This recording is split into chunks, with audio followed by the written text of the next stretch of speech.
காணி மடத்தில் பகவானுடைய ஆச்சரியமான மூர்த்தியை பிரதிஷ்டை பண்ணி, பகவானே உகந்த மூர்த்தி, அது தான் உகந்த மூர்த்தின்னு சொல்வார் இல்லையா, அதை போல் அவரே பார்த்து அனுகிரகித்த தன்னுடைய மூர்த்தி. அந்த மூர்த்தி அங்கே ஒரு கொடை வள்ளலாக அவர் அங்கே இருந்துட்டு காணி மடத்தில் வரவர்களுக்கெல்லாம் அருள் கொடையை வழங்கி கொண்டிருக்கின்றார்.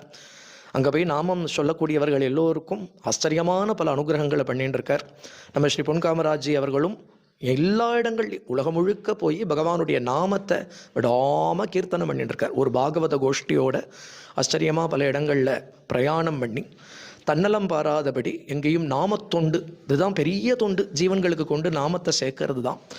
அதனால் அப்படி ஒரு வைபவம் இந்த ஈரோடு மாநகரத்தில் இப்போ இந்த வேதாசிரமம்னு சொல்லக்கூடிய இந்த இடத்துல நடக்கிறது. 46 புதூர் அப்படிங்கிற ஒரு இடத்துல இது அமைஞ்சிருக்கு. காணிமடத்திலிருந்து நாம தபஸ்வி வந்திருக்கார், கூடவே பாகவதோத்தமர்கள்லாம் வந்திருக்கின்றார்கள். இங்கே ஒரு அழகான அகண்ட நாமம் இன்னைக்கு